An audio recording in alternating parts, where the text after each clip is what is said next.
अस्सलाम वालेकुम। आज हमारा जो टॉपिक है वो सेकंड चैप्टर है फर्स्ट ईयर का फिजिक्स और उसका नाम हमारे पास है काइनेमेटिक्स। इसकी जो हमने पहला लेक्चर बनाया था वो बनाया था टाइप्स ऑफ वेक्टर पे और उसमें हमने चैप्टर की डिस्क्रिप्शन देखी थी कि हमारे पास चैप्टर की डिस्क्रिप्शन क्या है। आज जो बेसिकली हम करने जा रहे हैं टॉपिक वो इसका सेकंड लेक्चर है और उसका नाम है रेजोल्यूशन ऑफ अ वेक्टर। सवाल ये उठता है कि ये रेजोल्यूशन ऑफ अ वेक्टर क्या होता है, तो उसको हम जानना चाहते हैं कि भाई what do people understand by the term resolution of a vector. Resolution को हम डिफाइन करते हैं the splitting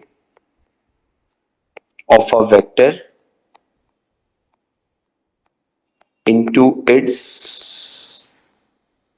rectangular components. The splitting of a vector into its rectangular components is called resolution of a vector.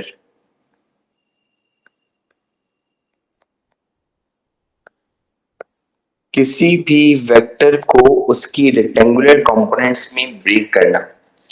कोई भी अगर vector है और अगर हम उसको ब्रेक करना चाहते हैं उसके रेक्टेंगुलर कंपोनेंट्स में, तो उसको हम अपनी यूजुअल लैंग्वेज में नाम देते हैं रेजोल्यूशन ऑफ अ वेक्टर। अगर मैं आपसे कहूं कि भाई आपके पास एक वेक्टर है और उसको हम रिजॉल्व करना चाहते हैं उसके रेक्टेंगुलर कंपोनेंट्स में, तो क्या करेंगे? तो आप बोलेंगे आप उसके दो कंपोनेंट्स बनाएंगे, एक अलोंग एक्स एक अलोंग वाई। वैसे तो अलोंग जेड भी होता है, लेकिन क्योंकि हमारी बोर्ड और चीजें टू डायमेंशन है तो हम नॉर्मली टू डायमेंशन बनाते हैं। तो मैं दोबारा बोल रहा हूँ, किसी भी वेक्टर को स्प्लिट करने का जो प्रोसेस होता है वो कहलाता है रेजोल्यूशन। अब ये वाली स्प्लिटिंग वो वाली स्प्लिटिंग नहीं है कि हमने किसी चीज को उठाया और तोड़ दिया, नहीं। किसी भी वेक्टर को स्प्लिट करने का मतलब ये है कि आप उसके दो कंपोनेंट्स ब्रेक कर रहे हैं। दो कंपोनेंट जब ब्रेक करेंगे तो उसमें एक कंपोनेंट उसका आएगा अलोंग एक्स और एक कंपोनेंट आएगा अलोंग वाई। तो किसी भी वेक्टर को अलोंग एक्स और अलोंग वाई एक्सप्रेस करने का जो नाम होता है उसको हम बोलते हैं आम जबान में रेक्टेंगुलर कंपोनेंट। अब इन केस अगर मैं आपसे इसकी एग्जांपल लूं कि भाई आप मुझे बताएं कि इसकी एग्जांपल क्या होगी, तो ये मेरे पास मौजूद है इस वक्त एक्स एक्सिस, ठीक है, और ये मेरे पास मौजूद है इस वक्त वाई एक्सिस। और फर्ज कर लेंगे कि ये मेरे पास मौजूद है इस वक्त एक वेक्टर और ये वेक्टर है एफ और ये पॉजिटिव एक्स एक्सिस के साथ एंगल बना रहा है कितना, थीटा। ये वेक्टर एफ है और ये पॉजिटिव एक्स एक्सिस के साथ मेरे पास एंगल बना रहा है कितना, थीटा। इसको हम थीटा कह रहे हैं।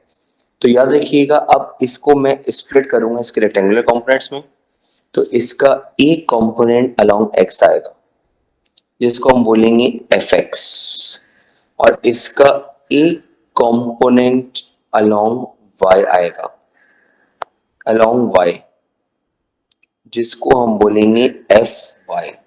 तो किसी भी वेक्टर को उसके रेक्टेंगुलर कंपोनेंट्स में ब्रेक करने का जो प्रोसेस होता है वो कहलाता है रेजोल्यूशन ऑफ अ वेक्टर। तो यहाँ पे आपके पास एक वेक्टर एफ था जिसको आपने रिजॉल्व किया और उसको रिजॉल्व करने के बाद हमें कितने कंपोनेंट्स मिले, दो, एक एफ एक्स और एक एफ वाई। अब अगर मैं आपसे कहूँ कि भाई ये जो ट्राइंगल बना हुआ है इसको आप अलग से सपोज कर लें, तो मैंने इस ट्राइंगल को अलग से सपोज किया। अच्छा, अब मैं इनकी सिर्फ मैग्नीट्यूड्स कंसिडर कर रहा हूँ। यहाँ पे लिखा हुआ है एफ एक्स, यहाँ लिखा हुआ है एफ वाई और यहाँ लिखा हुआ है एफ, यहाँ लिखा हुआ है थीटा, यहाँ लिखा हुआ है 90। 90 डिग्री के सामने जो साइड होती है वो कहलाती है हाइपोटेन्यूज। थीटा के सामने जो साइड होती है वो कहलाती है परपेंडिकुलर और जो साइड बच जाती है उसको हम क्या बोलते हैं, बेस। तो 90 के सामने होती है हाइपोटेन्यूज, थीटा के सामने परपेंडिकुलर और जो साइड बच गई वो क्या कहलाएगी, बेस। सबसे पहले हम मालूम करेंगे यहाँ पे एफ एक्स की वैल्यू। तो सबसे पहले मैंने मालूम करी एफ एक्स की वैल्यू। अब याद रखिएगा एफ एक्स और एफ वाई दोनों अननोन है, तो इसीलिए आपके पास यहाँ पे एफ एक्स के फॉर्मूले में एफ वाई नजर नहीं आना चाहिए और एफ वाई के फॉर्मूले में एफ एक्स नजर नहीं आना चाहिए। तो सबसे पहले मुझे मालूम करनी है एफ एक्स की वैल्यू। तो मैं अगर एफ एक्स की वैल्यू मालूम करना चाहता हूँ तो मैं वो वाला रेशियो यूज करूंगा जिसमें एफ वाई ना आए। एफ वाई का मतलब परपेंडिकुलर ना आए, तो परपेंडिकुलर छोड़ के दो साइडें बची हैं, एक बची है बेस और एक बची हाइपोटेन्यूज। तो मुझे वो रेशियो लगाना है जिसमें बेस आए और जिसमें हाइपोटेन्यूज आए। तो बेस और हाइपोटेन्यूज जिस रेशियो में आती है वो कहलाता है कॉस। तो मैं यहाँ पे अप्लाई करूंगा कॉस थीटा। तो मैंने यहाँ पे अप्लाई किया कॉस थीटा। कॉस थीटा का फॉर्मूला होता है बेस अपॉन हाइपोटेन्यूज। अब ये कॉस थीटा ऐसे ही आ गया, बेस की जगह पे क्या आ गया एफ एक्स, डायग्राम देख लें आप। हाइपोटेन्यूज की जगह पे आ गया एफ, ये एफ डिवाइड हो रहा है वहां जाके मल्टीप्लाई, तो एफ एक्स किसके बराबर आया एफ कॉस थीटा। तो मुझे एफ एक्स की वैल्यू पता चल गई एफ कॉस थीटा। अगर इसकी जगह पे ए एक्स होता तो ए कॉस थीटा, बी एक्स होता तो बी कॉस थीटा, सी एक्स होता तो सी कॉस थीटा, डी एक्स होता तो डी कॉस थीटा। अभी कौन था ए एक्स, तो मेरे पास यहाँ पर आ गया क्या F X is equal to F X cos theta. अब हम निकालेंगे एफ वाई। तो अब हमने निकाला यहाँ पे एफ वाई। अब ये जो एफ वाई है ये आपके पास निकलेगा साइन से। साइन थीटा बराबर होता है परपेंडिकुलर ओवर हाइपोटेन्यूज। अब साइन थीटा ऐसे ही आ गया, परपेंडिकुलर की वैल्यू कितनी है एफ वाई और हाइपोटेन्यूज की वैल्यू कितनी है एफ। एफ डिवाइड वहां जाके मल्टीप्लाई, तो F Y is equal to what F sine theta. तो हमारे पास जो एफ वाई बराबर आया वो एफ वाई किसके बराबर आया एफ साइन थीटा के। अगर इसकी जगह ए वाई होता तो ए साइन थीटा, बी वाई होता तो बी साइन थीटा, सी वाई होता तो सी साइन थीटा, डी वाई होता तो डी साइन थीटा। तो याद रखिएगा ये हमारे पास कहलाते हैं रेक्टेंगुलर कंपोनेंट्स। अब मेरे पास क्या था, यहाँ पे मेरे पास एक वेक्टर था, उस वेक्टर को मैंने रिजॉल्व किया उसके रेक्टेंगुलर कंपोनेंट्स में। तो मुझे इसके कितने कंपोनेंट्स मिले, दो, एक एफ एक्स और एक एफ वाई। अब ये जो वेक्टर को along X along Y express करना होता है इसको ही बेसिकली हम कहते हैं रेजोल्यूशन ऑफ अ वेक्टर, या आपके पास रेजोल्यूशन ऑफ अ वेक्टर कहलाती है। ठीक है, अब यहाँ पे क्या था, यहाँ पे ये था कि हमें एक वेक्टर गिवन था और हमने उस वेक्टर को उसके रेक्टेंगुलर कंपोनेंट्स में स्प्लिट कर दिया। अब उल्टा प्रोसेस है, रेजोल्यूशन का उल्टा प्रोसेस कहलाता है कॉम्पोजिशन। तो हम डिस्कस करेंगे इसका रिवर्स प्रोसेस, और वो रिवर्स प्रोसेस हमारे पास कहलाएगा composition of a vector.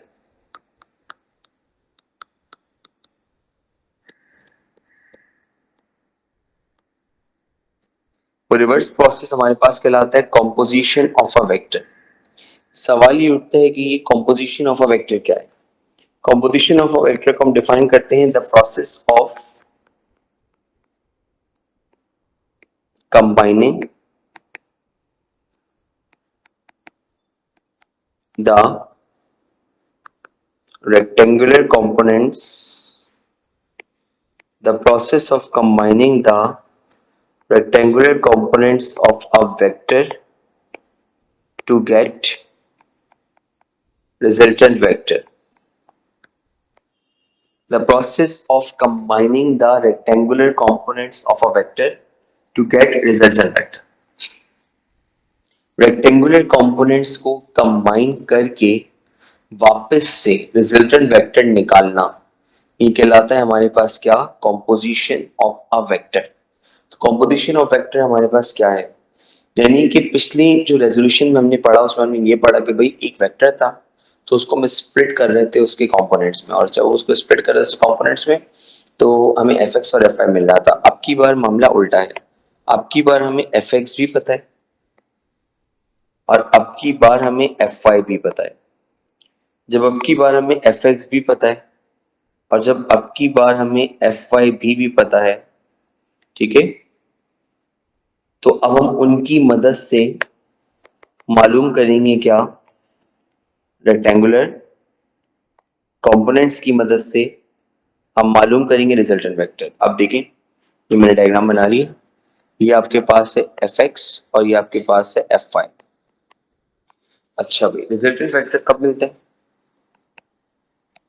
Resultant vector हमें उस वक्त मिलता है जब हम फर्स्ट वेक्टर की टेल को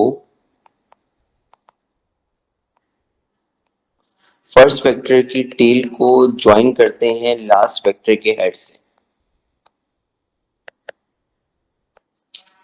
जब फर्स्ट वेक्टर की टेल लास्ट वेक्टर के हेड से ज्वाइन होगी, यानी कि ये वाला जो वेक्टर है ये रिजल्टेंट वेक्टर है और इसको हम बोलेंगे एफ।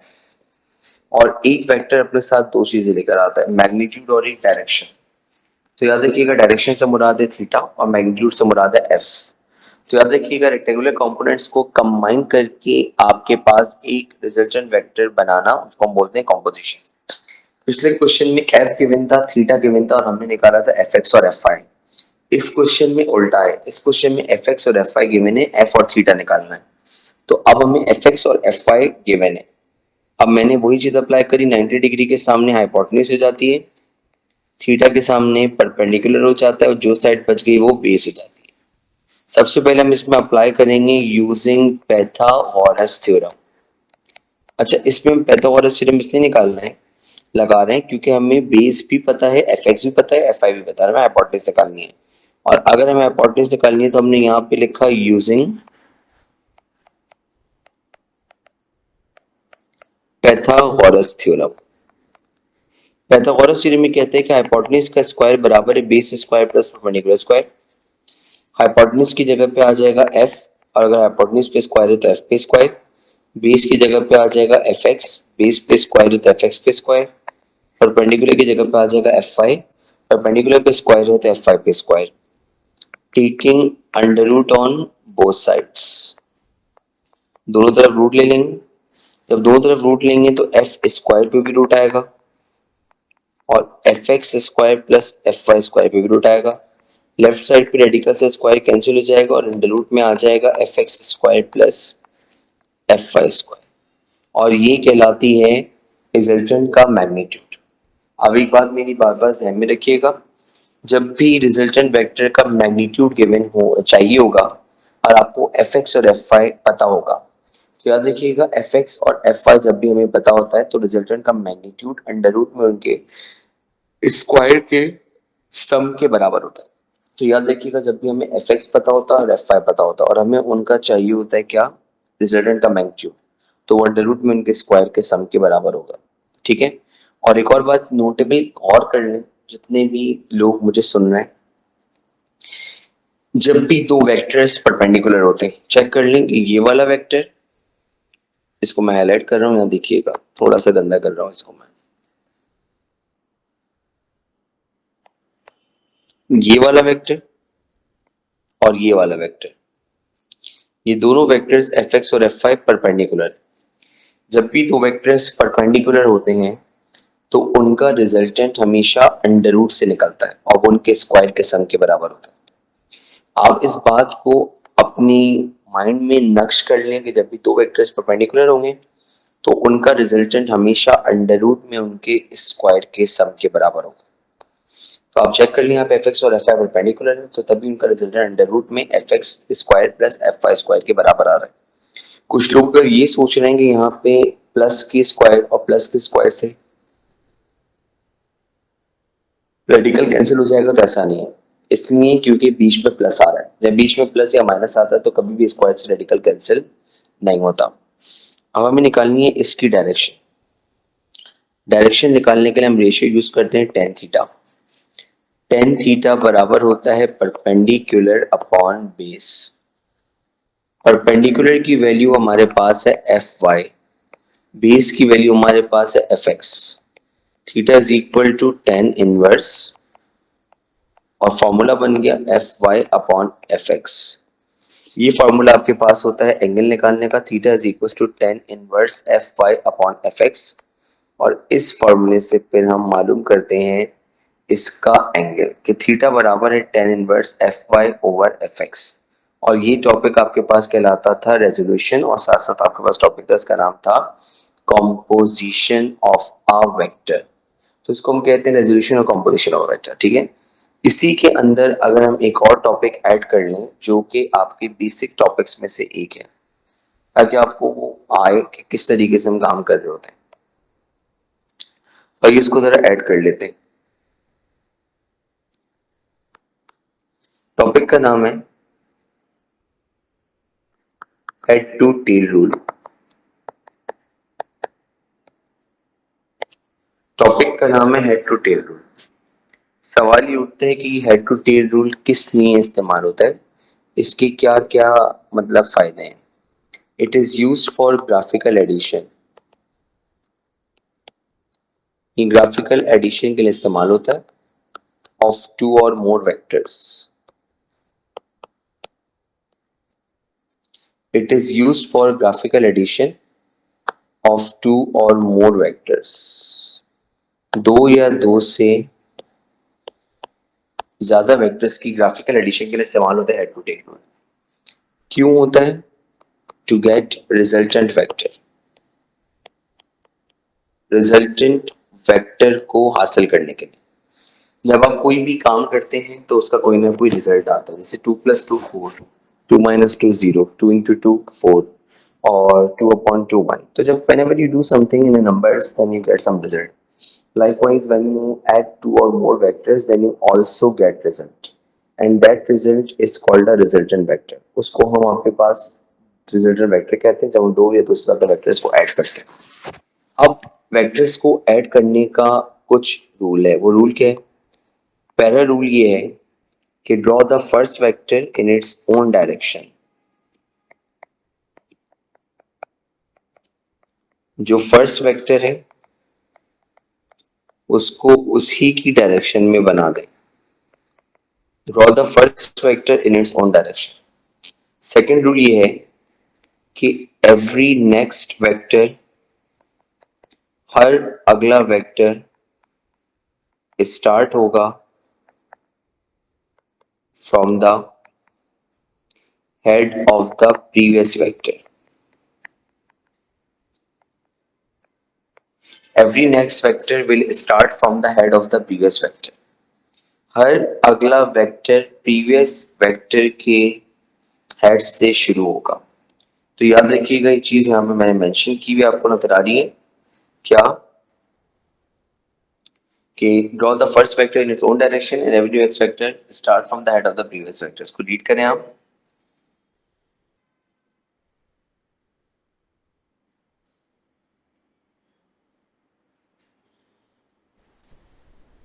ठीक, चले, ये हमने यहाँ पे बात कर ली और अब हम देते हैं इसकी एग्जाम्पल। एग्जाम्पल किस तरीके से लेंगे इसको सुनिएगा। बड़ी सिंपल सी एग्जाम्पल मैं इसकी लूंगा क्योंकि I just want to make you understand this topic. Example में मैंने सबसे पहले वेक्टर ए लिया है जो है 3 सेंटीमीटर ईस्ट, फिर मैंने वेक्टर बी लिया है जो है 4 सेंटीमीटर नॉर्थ, फिर मैंने वेक्टर सी लिया है जो है 5 सेंटीमीटर वेस्ट। सबसे पहले मैंने इसकी सिंपल एग्जांपल्स कंसीडर कर ली, 3 सेंटीमीटर ईस्ट, 4 सेंटीमीटर नॉर्थ और 5 सेंटीमीटर वेस्ट। अब मैंने यहाँ पे ड्रॉ कर दी आपके सामने एक्सिस।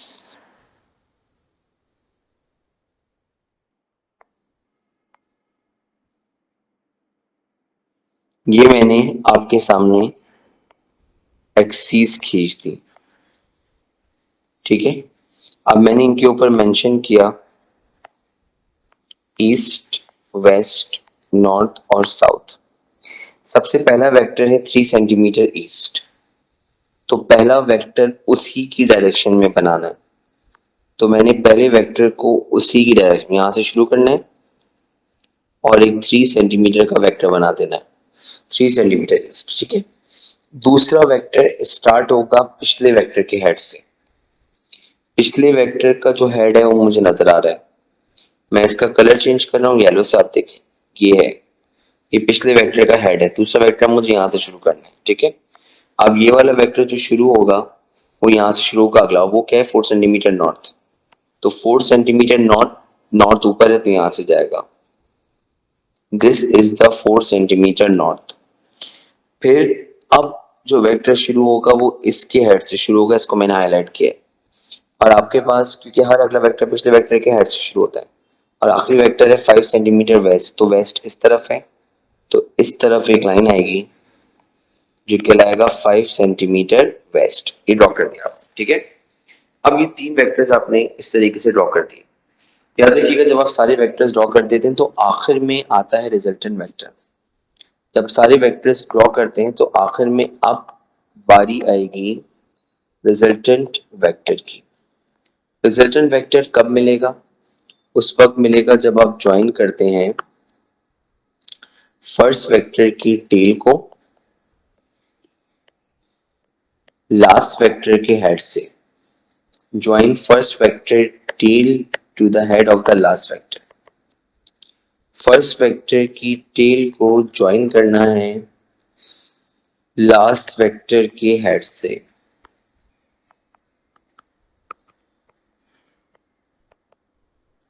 तो फर्स्ट वेक्टर की टेल में हाईलाइट कर देता हूँ, कहाँ पे? फर्स्ट वेक्टर की टेल यहाँ पे और लास्ट वेक्टर का हेड यहाँ पे, मैं इसको हाईलाइट कर रहा हूँ। ये फर्स्ट वेक्टर की टेल है, लास्ट वेक्टर का हेड है। अब यहाँ से यहाँ जो लाइन जाएगी, रिजल्टेंट खतरनाक होता है थोड़ा, तो उसको मैंने ऐसे बना दिया, रिजल्टेंट वेक्टर है जो यहाँ से यहाँ जा रहा है और उसको हम बोलेंगे आर। रिजल्टेंट वेक्टर की खूबी ये है कि सारे वेक्टर्स के सम के बराबर होता है। तो resultant vector will be equal to the vector sum of all vectors. अगर किसी ने इसको ये कहा कि आर बराबर है ए प्लस बी प्लस सी, तो मैं कहूंगा उसने गलत कहा है, क्योंकि ये वेक्टर्स का सम है। तो आप R equal to A plus B plus C नहीं कहोगे, आप कहोगे vector R is equal to vector A plus vector B plus vector C. Resultant vector बाकी सारे वेक्टर्स के सम के बराबर होता है। अब एक बार ध्यान में रखिएगा, रिजल्टेंट वेक्टर की पहचान क्या होती है? रिजल्टेंट वेक्टर की पहचान क्या होती है? रिजल्टेंट वेक्टर की पहचान ये होती है कि इसमें हेड से हेड मिलता है और टेल से टेल मिलती है। ये कैसा वेक्टर है? इसमें हेड से हेड मिलता है और टेल से टेल। अब ये वेक्टर ए है, ये vector, sorry I need to go it again.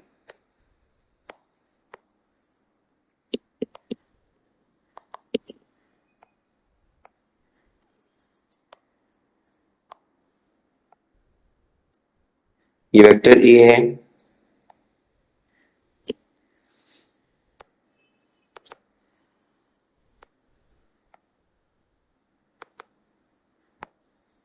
ये वेक्टर ए है मेरे पास, ये वेक्टर बी है मेरे पास और ये वेक्टर सी है मेरे पास। अब मैं आपसे बोलूं कि इसमें आप रिजल्टेंट पहचाने, तो आप आसानी पहचान ली। If you need to identify a resultant vector over here, then you can identify very quickly and very easily. Yes or no? अब आप खुद पहचाने इसमें रिजल्टेंट वेक्टर कौन सा है। वो वेक्टर तलाश करें इसमें हेड से हेड मिल रहा है और टेल से टेल। हाईलाइट कर रहा हूं सिर्फ आपके लिए। वेक्टर सी, टेल से टेल मिल रही है और हेड से हेड मिल रहा है, तो इसका मतलब वेक्टर सी कौन सा वेक्टर है? Vector C is the resultant vector. Resultant vector बाकी जो दोनों वेक्टर्स होते हैं उनके सम के बराबर होता है। तो सी छोड़ के क्या बचा? A plus B. तो रिजल्टेंट वेक्टर बराबर होगा vector A plus vector B. तो ये हमारे पास हो गया रिजल्टेंट वेक्टर जो बराबर है वेक्टर ए और वेक्टर बी के। इस टॉपिक में हमने तीन चीजें कवर की, रेजोल्यूशन, कॉम्पोजिशन और इसके अलावा graphical method of addition of two vectors which is called head to tail rule. ठीक है, आप नेक्स्ट वीडियो का इंतजार करें, इसमें हम अपलोड करेंगे टॉपिक जिसका नाम है addition of vectors by rectangular component method.